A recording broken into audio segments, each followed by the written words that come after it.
I'm speeding. Speeding. Speeding. 5, 4, 3, 2, 1. The world is changing faster than ever.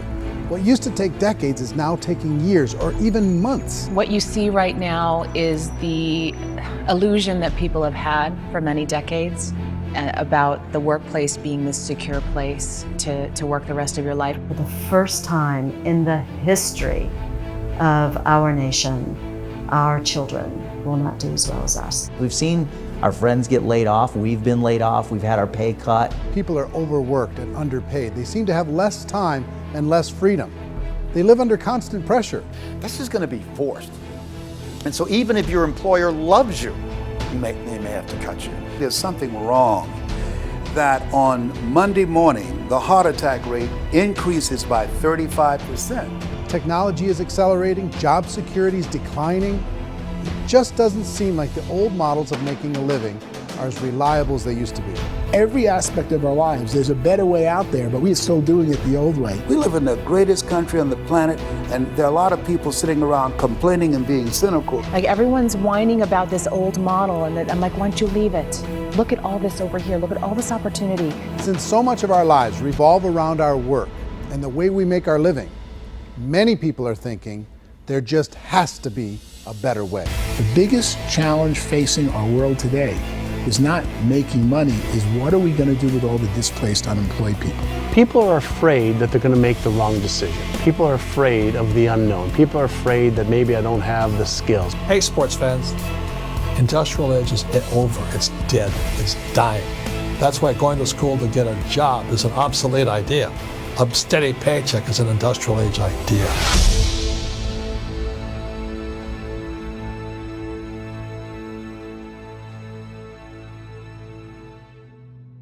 It's the search for answers that has brought us here together today. My name is Eric Worre, and for almost 30 years I've been an entrepreneur, struggling at times, but ultimately succeeding. As a best-selling author, speaker, and business owner, I've spent my entire career helping millions of people around the world to become entrepreneurs. And I believe strongly that there is, in fact, a better way when it comes to how we make a living. The career landscape has changed dramatically, and many are still working in a model that is completely out of date. What worked for previous generations isn't working as well for people today. In this film, we're going to explore 3 important questions. First, what's really going on in our working world today? Second, in this new economy, is it better to become an entrepreneur, or is it safer to work for someone else? And third, if a person decides to become an entrepreneur and start their own business, how can they do it without taking on massive risk? To help in this journey, I've brought together some of the greatest experts and thought leaders in the field of entrepreneurship to share the real facts with you. My intention is to give you new information that will allow you to make choices that are not limited by an old, outdated model. Let's start by understanding what's going on in our working world today.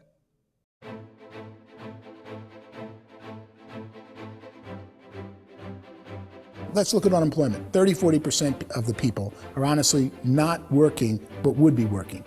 What our government does is if you haven't found a job in 6 months, we don't call you unemployed. We pretend you dropped out of the labor force. I've often said that unemployment, particularly structural unemployment, that's unemployment due to technological changes, is the first sign of economic growth. Think of it, 10 people live on an island. They go out every day and fish. One day, new technology shows up. A missionary brings them a net. Now, using the net, one pilots the boat, one throws the net. 2 fishermen can do all the work 10 used to. That's a 500% increase in productivity, 2 doing the work of 10, in one day. You don't have to learn a lot to learn how to throw a net instead of throw a fishing line. The island's got a big problem, 80% unemployment. But the island still has all the wealth of the fish because the 2 people produce as much fish as 10 did. Now, of course, looking back in history, these changes used to take thousands of years. And during that time, we went into farming and transportation. Some of us became doctors and some teachers and lawyers, and we developed all these new professions and new manufacturing jobs. Today, these changes are occurring literally in one day when a new technological advance occurs, and we don't have the social structures to deal with it or to retrain the unemployed people.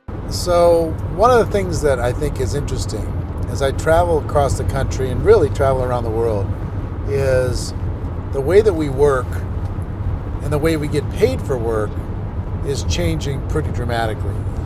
On a global basis, everything is being turned upside down because of the rapidly advancing technologies.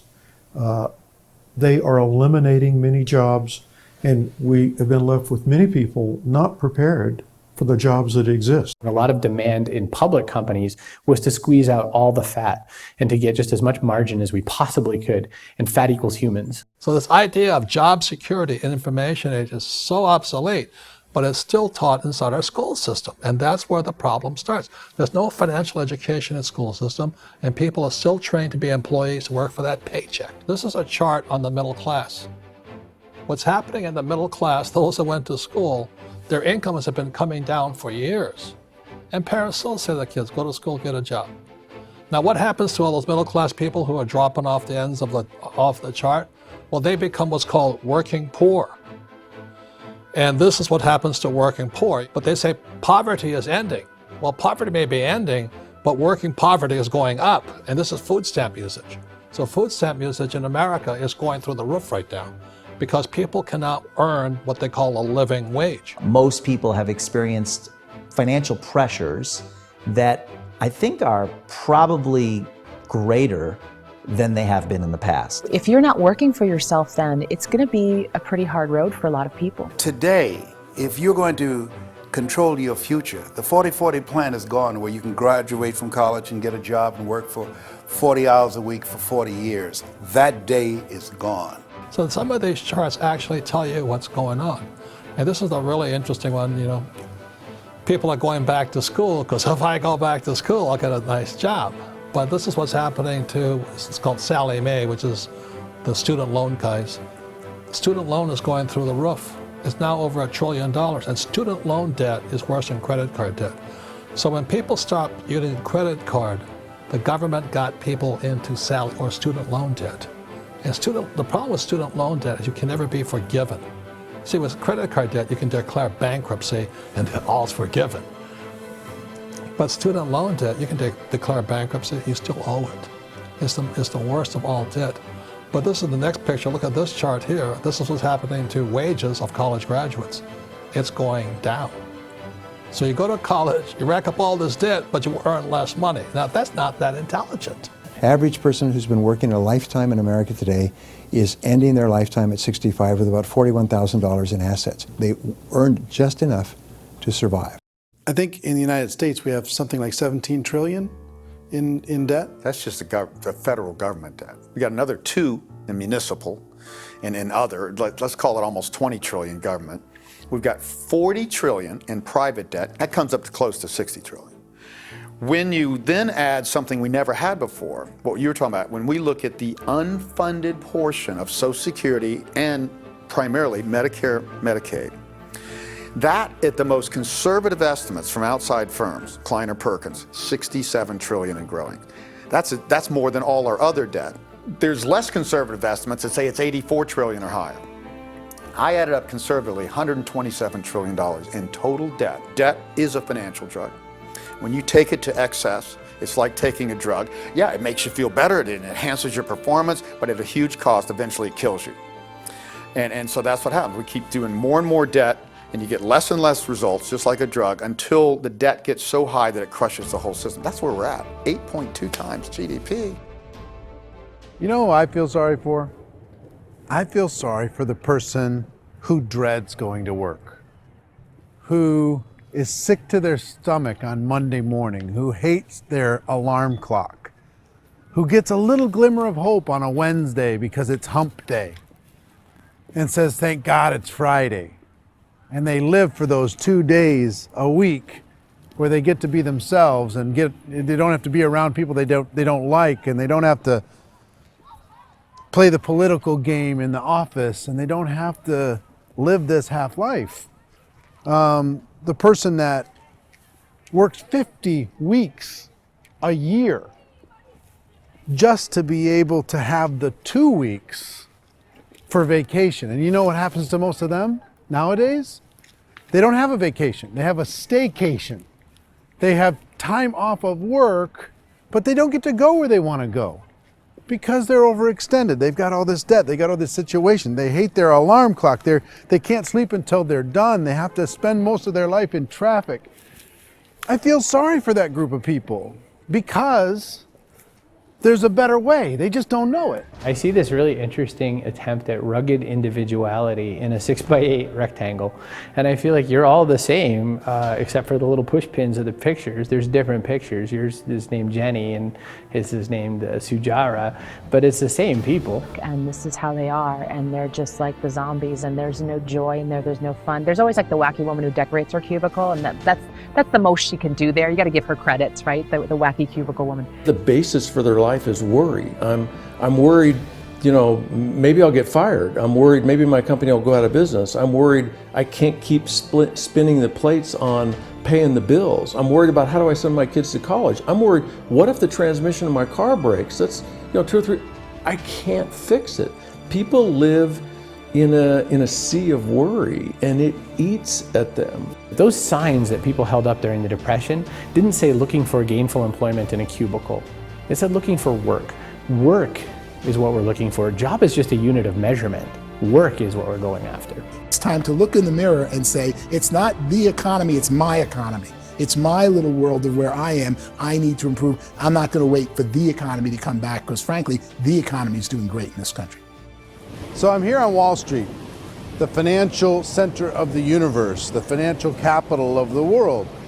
This is where most people's money goes to at least be held for a time, right? With interest rates in banks being effectively zero, and many experts are predicting it's going to stay at zero for the next 10, 20, even 30 years, people feel like they don't have any choice but to put their future into equities, to put their future into the hands of other people on this stock market, and hope that the stock market goes up, hope that the stocks that their advisors pick or that they pick goes up. That's one way to go, I guess. It's my personal belief that if you put your future into the hands of yourself, in other words, you have earning power by yourself, I think you're a better investment than these guys. I think you controlling your future is a better option than handing over your retirement to these guys. The average household income in the United States is approximately $50,000 a year, what they call the middle class. To reach the top 25% of income earners, you need to earn at least $90,000 a year. To reach the top 10% would be a household income of $140,000, the top 5%, $190,000, and to be in the top 1%, you'd need a combined household income of at least $380,000 a year. So here's the question. What do you think would give you the best chance to move up and get to the top 10%, the top 5%, the top 1% or beyond? In my opinion, and in the opinion of many, many experts, the answer is to become an entrepreneur, to become your own boss. I think you have to be a business owner. I can't, the only time I ever say to someone it'd be great to be an employee is when they've already told me they've surrendered. I only tell people who are wounded spiritually that they should be an employee. And it's that feeling that you get when you pick up the backpack off the little Cub Scout and say, "Don't worry, little guy, we'll get you back to the camp." You know, it is in no way a kindness when I tell someone they'd be a great employee. The other status symbol really increasingly is lifestyle. And people can own their own business, maybe even work out of their house. That, I tell you, people admire that. Like, gosh, I wish I could do that. The spirit of the entrepreneur is to be a risk taker and to be resourceful and unstoppable and to have a vision of yourself beyond where you are and not willing to settle for life as it is. Think about the great entrepreneurs. They're visionary. They have heart. They're willing to do today what others won't so they can do tomorrow what others can't. Personally, I don't think of the new economy, the old economy. I create my own economy. The entrepreneur's in control. I decide what the economy is going to be like. In the world of entrepreneurship, there are no limits. you can make as much as you want, depending on how much you want to work and how smart you are and how great a team you put together. There's no more lifetime rewarding business than being an entrepreneur. Why in America, where anyone could be anything, would people want to give up their freedom and become effectively a modern-day slave, told shut up and be here every morning at 7:30, leave at 5:30, and do what I tell you? If people decide to become an entrepreneur and work for themselves, they have some traditional options, but they're riskier than you might think. Any kind of a retail business, retail build-outs, is extremely expensive. Even just these small little yogurt stores where they're putting little yogurt machines and you get all the different flavors, you're spending $200,000, $300,000, $400,000 to open a yogurt shop. I would love to buy a Dunkin' Donuts, but it's $500,000 or so to start. I don't quite have that just in case money. Risk you can lose it all, and most guys do 2 or 3 times, and even big guys like Branson, because I'm such a fan of his, half his companies don't work. If you make $1 million, your problems are going to go. If you make $1 billion, your problems are really going to go. Just the opposite. You and I know when you're making $1 million, you got $1 million responsibilities. You make $1 billion, you got 1,000 times $1 million responsibilities. And most people say, I'd love to be my own boss. 70% of Americans would love to be their own boss, according to recent polls. But they don't know how to get there. Because what are you going to do? One, you could buy an existing business. If somebody's selling an existing business, you have to ask why. Usually because it's probably hard. It's probably not making as much money as they hope. 2, they could buy a franchise. A little less risk, proven system, but it's expensive to be able to do that. 3, they could start something from scratch. And that's where a lot of people feel like, I don't have the chops to do it. I don't have the money. I don't have the product idea. I don't have the expertise. I don't have whatever it's going to take to be able to get there, and I can't risk my family to do it. So, 4th, they could become an investor. A lot of people in this town invest to try and figure out a way, but you got to be pretty smart with that game too, right? Venture capitalists, who are the very best and most sophisticated in investing in new breakthrough businesses, make it on 1 out of 11. That means 10 out of 11 are mediocre or fail. Most of them fail. That's the risk there. An angel investor is lucky to get 1 out of 15 or 20. A business is a team sport. Like, I have to have accountants, I have to have engineers, I have to have system designers, I have to have sales, marketing, I have to have accounting, I have to have mission statements, I have to have legal and all that. The average Joe Schmo, even me, I go out there, I don't have the skills to put a business together. I think the bottom line for the 4 traditional options is they take money, sometimes a lot of it. They take expertise, and they take time.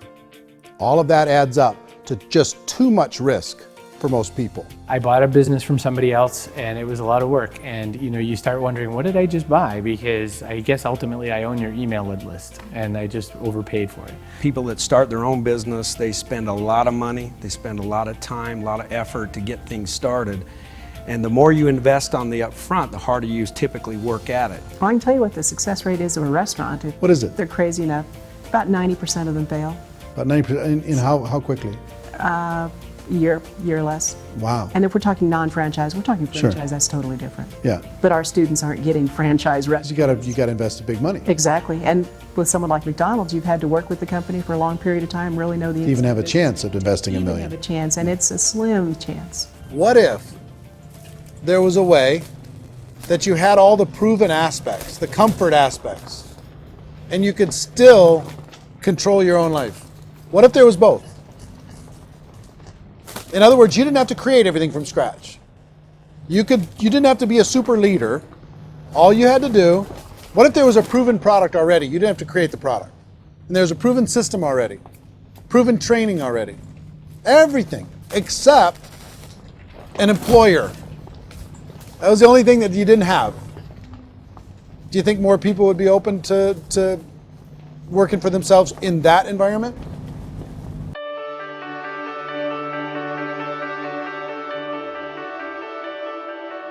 In our search for a better way to make a living, we've come to the conclusion that becoming an entrepreneur is actually safer than being an employee. And through our look at the entrepreneurial options, one particular path kept coming up from expert after expert. And I think most people will find it surprising because it's certainly a non-traditional business model. That model is for people to start their own business and become an entrepreneur through the creation of a network marketing business. Some people call it direct selling because the product is being sold directly from the manufacturer to the end consumer, cutting out the middlemen. Other people call it multi-level marketing, or MLM, because there are multiple levels of commissions paid. The most common term today is network marketing, because network marketing best describes using a large group of independent distributors, independent entrepreneurs, to move a product or service more efficiently. So my friend here, Donald Trump, and I, we always write about the network marketing industry. And the reason we support the network marketing industry is because it really is a business school for entrepreneurs. Because most people come out of school looking for a paycheck. Oh, that's terrible. I went to network marketing like that. I think if it didn't exist, we should invent it. It is that good. I think direct selling is a great way to do business today. It's very easy to get into that industry, and you can be self-employed, be in effect an entrepreneur. When we see multi-billionaires adding network marketing companies to their portfolio of companies, that would be a clue. When we see people who are very famous authors and very famous business people endorsing the industry, that would be a clue. These network marketing companies aren't $50 million companies, they're billions and billions of dollars. They lead the stock market, they're major companies. When we're going to get it? You know, and you're going to school to work for a paycheck, but if you want to be rich, be an entrepreneur, and network marketing gives you the spirit to be an entrepreneur. A traditional company will spend up to 50% of their total revenue on marketing. Network marketing companies use a different approach. Instead of having all that extensive marketing expense, they utilize a network of independent distributors to do the marketing for them. Now, why do they do this? First, because word-of-mouth advertising is so much more effective today than traditional media advertising. Second, some products need to be explained or demonstrated, and an independent salesperson can do that more effectively than an ad campaign. Third, it's completely efficient. The company only pays for the marketing of their product if a sale happens and not before. Imagine if Amazon allowed you to become an independent distributor and paid out 40% of its revenue to that distributor group. All you had to do as a distributor was recommend a product, and if a person bought it on Amazon, Amazon would take care of all the logistics, and you'd get paid for bringing the customer. Now imagine you got paid for every purchase that customer made for the rest of their lives. Well, Amazon doesn't offer this option, but network marketing companies do. 85% of all buying decisions in our society are made as a result of word of mouth or reputation. We're recommending things to each other all the time. You know, who's your dentist? Who's your doctor? Who's your lawyer? What detergent, are you using? What legal system are you using? What product are you using? We're talking to each other about the things that we love anyway. When you go into a big box retailer, you're lucky if the clerk looks you in the eye, much less gives you any detailed or accurate information about what you're purchasing. So of course, this personal information, this education coming from a friend, a neighbor, a relative, or even a stranger, but one who has experience with the product is extraordinarily valuable. As a matter of fact, network marketing can educate consumers probably better than any other form of marketing. It certainly can do better than advertising, because advertising usually has a certain hype to it, and you can only get limited information. So, network marketing trumps advertising. If you were a typical sales company and you wanted to sell $1 million a month worth of product, you might go find 100 superstar salespeople. The quota would be $10,000 a month. So network marketing as a distribution system just flips the numbers. So we use 10,000 happy, raving fans of a particular product, and we don't concern ourselves so much with how much product each one of them individually sells. If they sell just $100 or $200 a month, and there's 10,000 of them, you're selling $1 million to $2 million a month worth of product. And that's the best way I can explain how network marketing works. This is the marketing arm of the company. There's not money being wasted on bricks and mortar. There's not money being wasted on inventory that's sitting stagnant somewhere. There's not of employees standing around that don't have customers. These are people that are going to connect with customers. These companies allow people to become independent distributors for extremely low cost and with no minimum time or sales quota. Essentially, they own their own business and can provide as much or as little sales as they choose.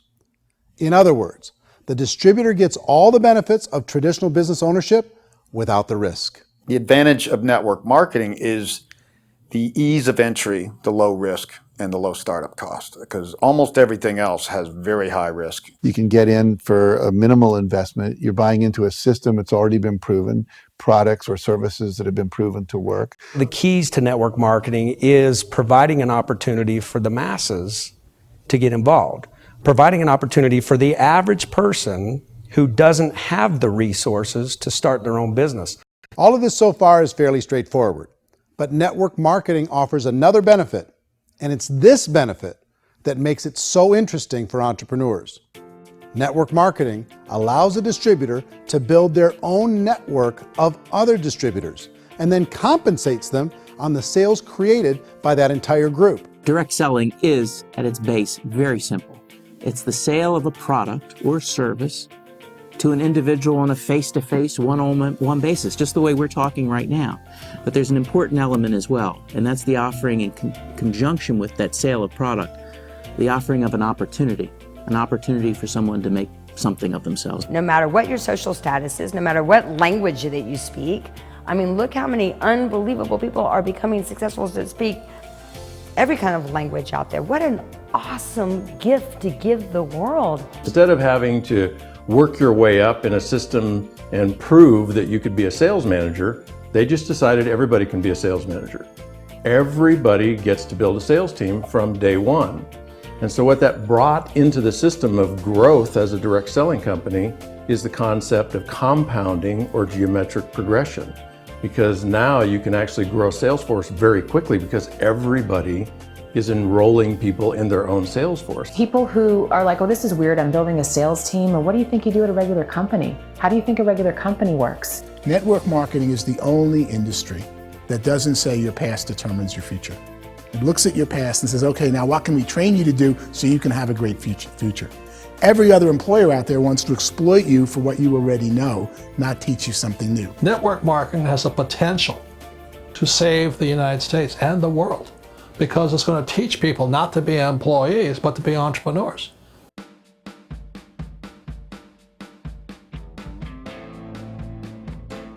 According to the Direct Selling Association, if you add up all the network marketing companies around the world, they combine to do over $178 billion a year in retail sales.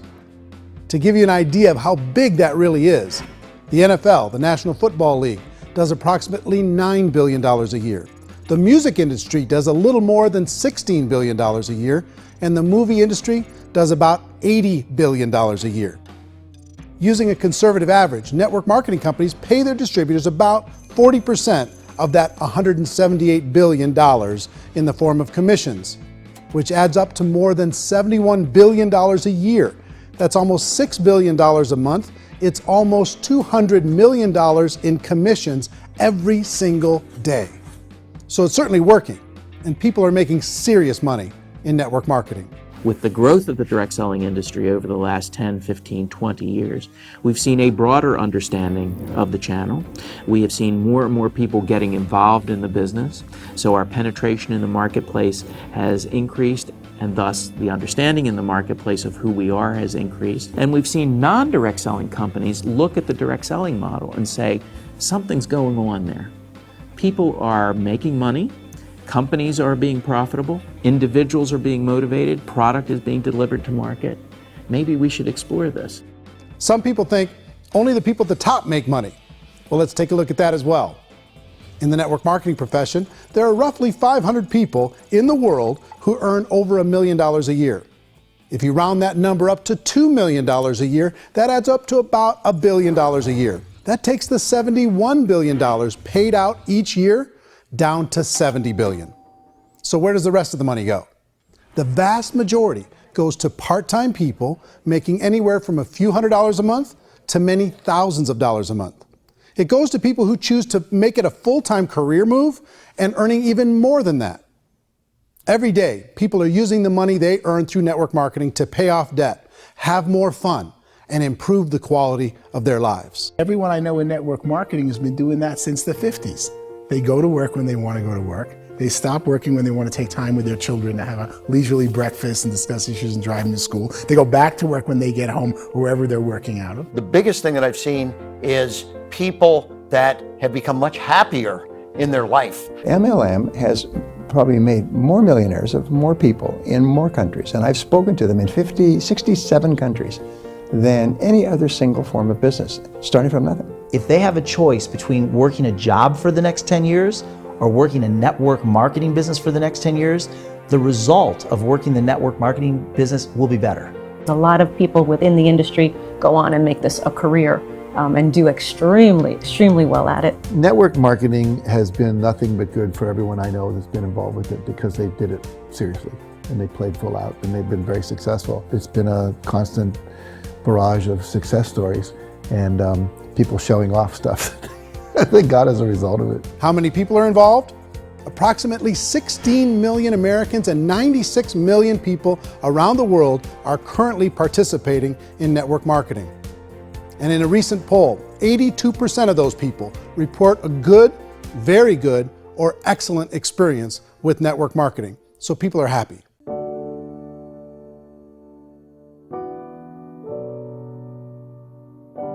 So I've taken a look at the network marketing profession and really tried to understand why so many people are confused as to the validity of this as a business. One is this pyramid shape. People get really messed up with this pyramid. Oh, it's one of those pyramid things. So I just think there are a lot of haters out there who really don't understand the industry and say, oh, it's a get-rich-quick scheme. It's a pyramid. Well, corporate America is a pyramid scheme. You know what I mean? It goes like this. You have thousands of MBAs, let's say working for Ford or General Motors or Coca-Cola. If all these MBAs are all trying to get to here, that's a pyramid. Only one guy's going to make it. Every 10 years, one's going to make it. Whereas you look at network marketing, it's like this. So you're here, and your job is to develop other CEOs coming up behind you. So it's an inverse pyramid. In network marketing, it's a very simple concept. If you sell product, you get paid. It is paid based on production. There is no first mover's advantage. There is no investment component where the more somebody spends, the more they're entitled to make. So the two are polar opposites of each other. Doesn't matter what shape the company is or the compensation plan is shaped, whether it's a circle or a pyramid or a triangle or a trapezoid, it doesn't matter. If compensation is coming primarily from recruitment, then you've got a problem. On the other hand, if an operation is basing their compensation to participants on the basis of sales, even when those sales are generated by people you've recruited, well, then you're a perfectly legitimate enterprise. That's the legal test, it's the practical test. Another issue that's been true in the past that is no longer true now is people used to be in network marketing loaded up with products that they couldn't sell and they ended up a loser. They ended up with a bunch of product in their garage, they ended up with a bunch of products sitting in their kitchen shelves or whatever, and they thought they could sell it and then they weren't willing to or able to sell it and they ended up with a bunch of stuff and they were bitter about it. There was this thing called front loading where you had to buy if you bought $25,000 worth of product, you got better commissions and all this. Today, it's almost all done by computer. It's direct mail, comes from a warehouse somewhere else. You don't have to have all this inventory. You don't have to stock up. It's a paperless world now. Most of it's done online. You have a back office. It really works. And I mean, the technology has changed everything. Third issue is people start talking about 99% of people in network marketing don't make any money.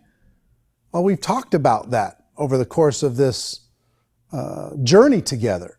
Almost $200 million a day is being paid out to network marketing distributors around the world. The naysayers, the people who say that it doesn't work, are usually the ones who just don't know how to make it work for themselves. And so they're giving you an opinion, and I tell people, don't confuse people's opinions with expertise, because opinions are free. And don't confuse sincerity with the truth, because people could be sincerely wrong. But here's the reality inside of network marketing.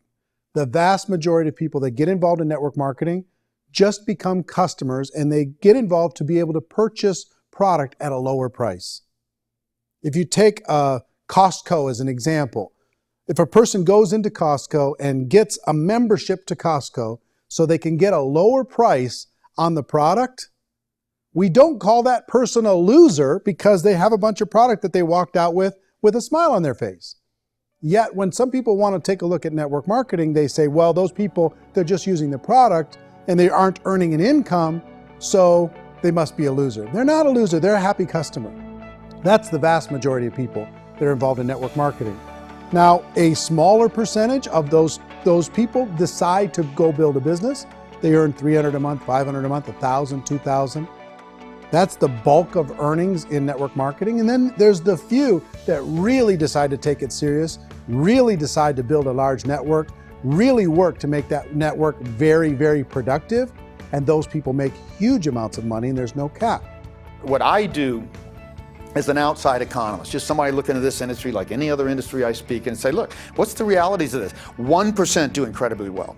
10% generate some additional income at pretty low risk and effort. That's not, and 90% of people roughly end up customers. One thing that I think is real when it comes to people's perceptions about network marketing is people put this, and distributors, I think, involved in network marketing have some responsibility for this. They have sometimes unrealistic claims about the product or about the income. Most people who become distributors, they want the money, they want to be successful, but they don't have the skills. They don't know what to do. And when people don't know what to do and they're in a new business, they're scared. And when they're scared, they panic and desperation kind of sets in. So they think everyone they talk to has to get in.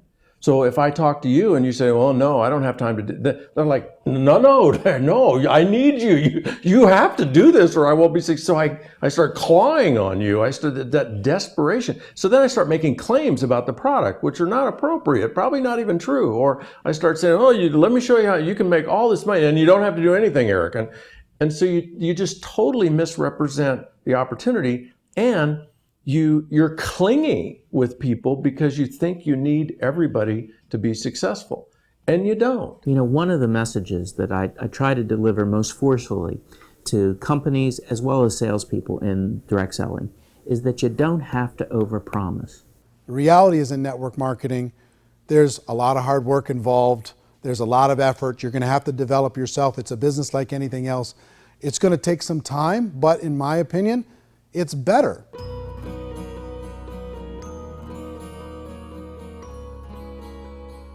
It's light years better for people starting today than it was even 5 years ago. I think it's more widely accepted now, and people understand it is a business. It is being an entrepreneur. It is being a business owner. Our belief system is based upon our evaluation of something, and frequently if we reevaluate a situation, our belief about that situation will change. The industry has changed and it's grown up. It's totally transformed. You've got young people today that have grown up with social media, and they understand networks. They understand how people are connected through technology, and they understand how money flows through those networks.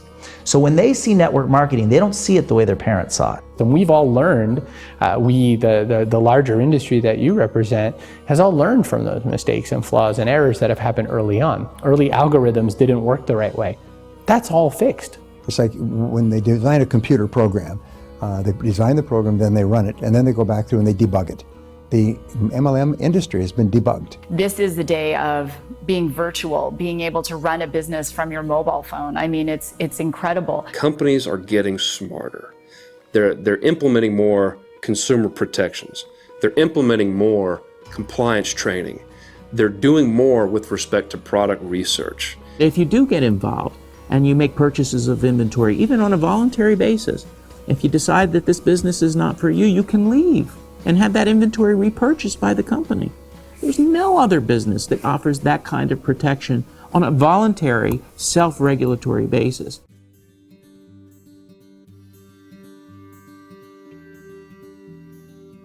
If you decide to look further into a network marketing business in order to generate more cash flow for your family, I would recommend reviewing the following 4 elements. First is the product or service. And on the product or service, I would ask 5 important questions. 1, do you like it? Is it something you would feel comfortable sharing with others? 2, is there a recognized need in the marketplace? It's hard to create a need if one isn't naturally there. 3rd, does the product meet that need? Does it solve a legitimate problem for consumers? And 4th, Is it priced to sell? Can it compete in the marketplace?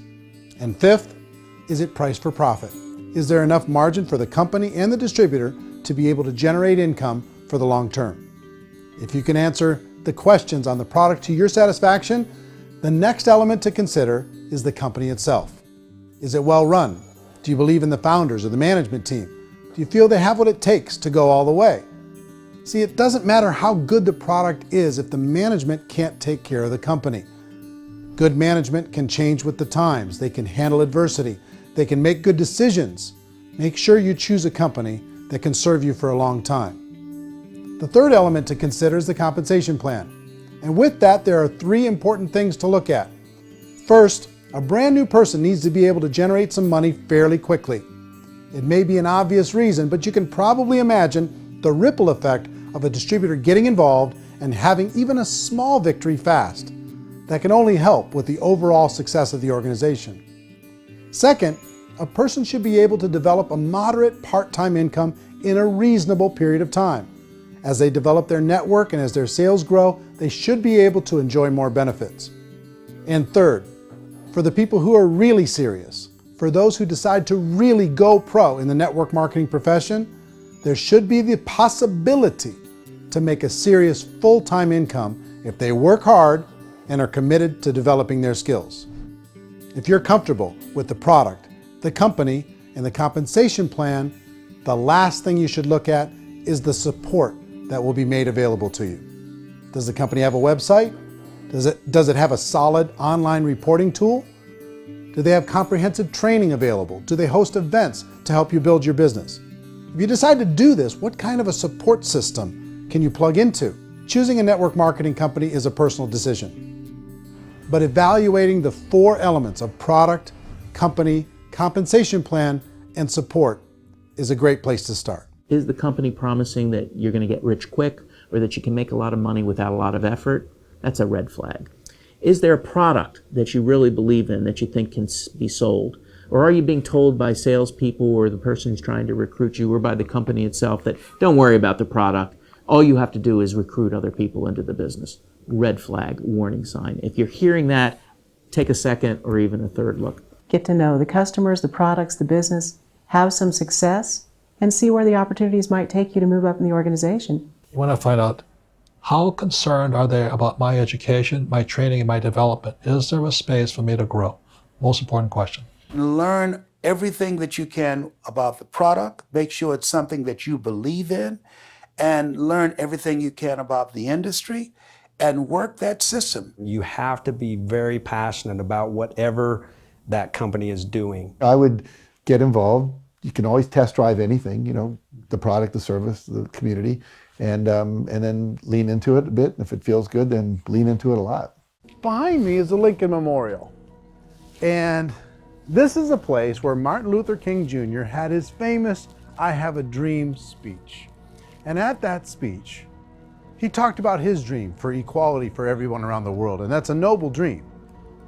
But I think more people need to remember what it was like when they were kids and the dream was still alive in them, before it got beaten out of them by reality, by this paycheck, by these responsibilities, and by having to live for this job to pay the bills.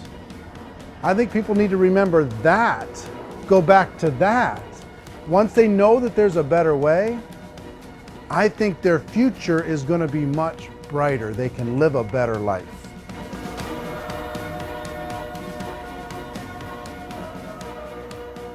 So if you're considering getting involved in a network marketing company, let me offer you just a few pieces of advice. First, network marketing isn't perfect. It's emotional, it's challenging. Like any entrepreneurial venture, it can have its up days and its down days.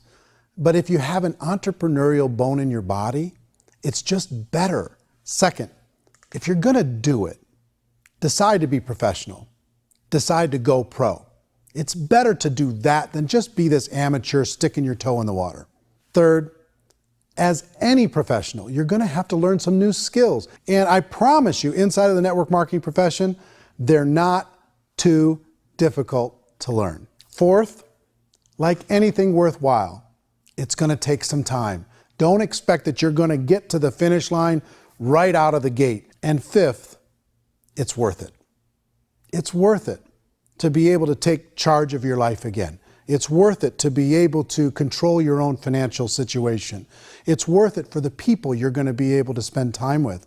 It's worth it for the things you're going to be able to see and the experiences you're going to be able to experience. It's worth it for the causes you're going to be able to contribute to, the lives you're going to be able to touch, the customers you're going to be able to help, the friendships you're going to be able to develop. I promise you, it's worth it. Remember, most people are searching for answers just like you are. But I do have to tell you the catch to network marketing. If there is a catch, if you want to understand this from an emotional point of view, people say, well, it sounds too good to be true. It's not, it's hard work. But here's the catch. Most people still don't understand it. So you're going to have to endure the loss of social esteem from ignorant people. The uneducated will think less of you. Now, if you can handle that, you're on your way. If that's going to destroy you, you know what? Entrepreneurship in general probably isn't in your future. If you can face that catch, you can become unstoppable. I want everyone to really contemplate this if they're not in network marketing. You're in a job, you probably have a mortgage, you have rent, you have debt, whatever's going on. You're in a prison. You work just hard enough to keep them from firing you, and they pay you just enough to keep you from quitting. Come on! I've been there, done that, and bought that t-shirt. In network marketing, if you run into failure, it's really just a homework lesson for yourself. There's no one to blame. You really have no excuse not to be successful. You just don't. People don't want to hear that, but there's so much available to you. If you want to be a good network marketer, be a student to the people above you, be a fellow traveler to the people on the same level, and be a teacher to those below, and know when it's appropriate to do which. People who are not afraid of asking people to buy things, or not afraid of persuading people with a chance they may say no, these people own the future. Nothing happens until something moves. So you got to go move, you got to go do something, or nothing's going to change in your life. In the beginning, you're going to do a lot of things that you don't get paid for.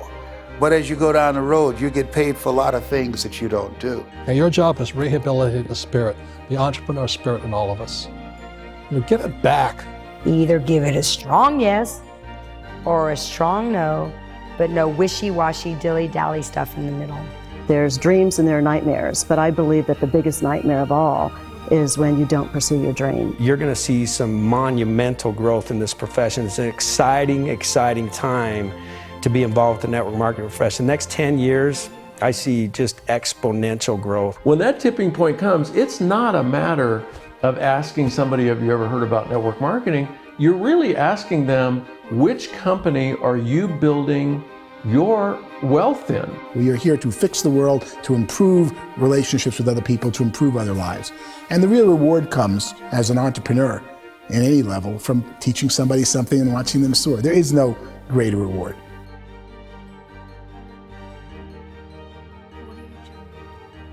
Life's too short to spend it living someone else's dream instead of your own.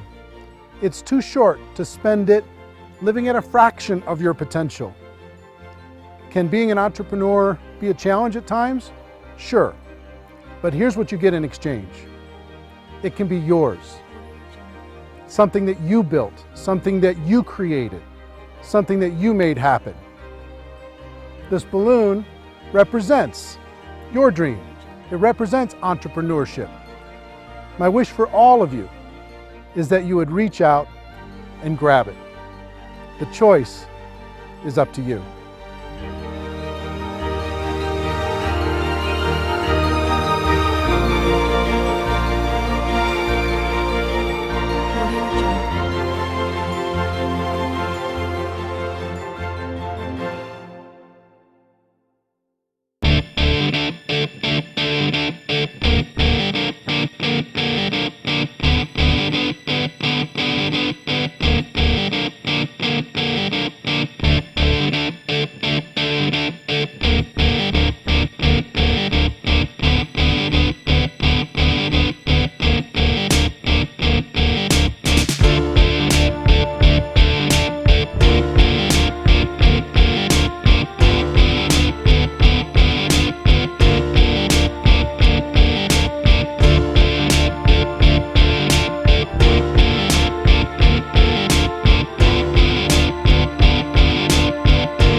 mention the word scam? Why did you mention the word scam? The only reason it is a scam is because... That's terrible.